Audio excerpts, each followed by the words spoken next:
नमस्कार. मी शामराव मोकाशी, अध्यक्ष राजाराम बापू पाटील रिक्षा संघटना. मी सर्व वाहन नवीन घेणाऱ्यांना सुद्धा एक सांगू इच्छितो की वाहन घेताना तुम्ही पूर्ण विचार करा. आता रिक्षा टॅक्सीवाल्यांनी तर एवढी काळजी घेतली पाहिजे.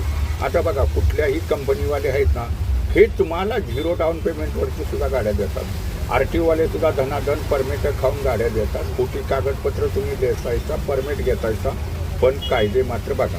शिवाय कायदे न बघता तुम्ही जर काय वाहनं घेतली खाजगी फायनान्सवाल्यांचं तर त्यांचं व्याज हे मोठं असतं. दादागिरीनं मग तुमच्या गाड्या तिथून नेल्या जातात आणि मग कुणाच्या परस्पर दुसऱ्याला विकता येतात आणि ते गुंडवृत्तीची लोक त्यांची वसुलीला असतात आणि मग सर्वसामान्य माणूस हा कंटाळला जातो. तर मी एवढंच रिक्षा टॅक्सी चालकांना सांगेन की आपला सरकारी बँकेतनं सुद्धा लोन मिळतं.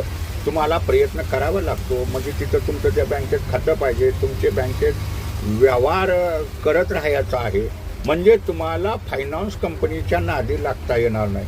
तुमचा एक जरी हप्ता तुटला तर ते गुंडशाहीची लोक फायनान्सवाले गाडी वरून नेतात आणि बेकायदेशीरपणे ती दुसऱ्याला विकतात. तुमचा वाहन आहे ते दुसऱ्याला विकतात आणि त्याला म्हणतात जा, त्यानं कर्ज भरलं नाही म्हणून. आता हे कायदे तोडून आहे, पण सर्वसामान्य लोक कोर्टात वगैरे जातात का, तक्रारी करतायत का? जर तक्रारी केल्या तर ह्यांची चौकशी होईल.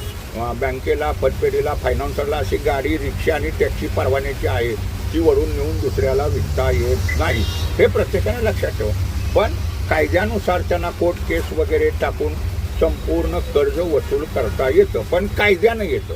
पण दादागिरीनं अशा रिक्षा वगैरे वरून न्यायच्या, टॅक्सीवरून न्यायच्या आणि गोरगरिबांच्या गाड्या दुसऱ्याला विकायच्या आणि ह्या फायनान्सवाल्यांनी पैसे कमवायचे गुंड लोक ठेवून आणि मग आपण तक्रारी वगैरे करत नाही, नुसतंच मग म्हणतो माझी गाडी त्यानं वरून नेली, आता मी काय करू.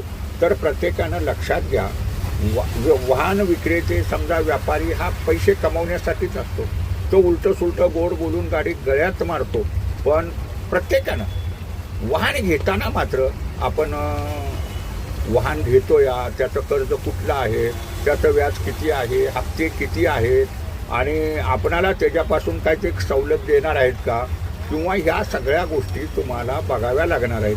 त्या वाटणीचं राष्ट्रीयकृत बँकासुद्धा लोन देतात, रिक्षा चालकांना सुद्धा लोन देतात. पण रिक्षा चालकांनी सुद्धा सरकारी बँकेतनी खाती हवी आहेत, तिथं व्यवहार केले पाहिजेत आणि तुमचं व्यवहार बघून बँक कर्ज देते, हे मात्र कुणी विसरू नका.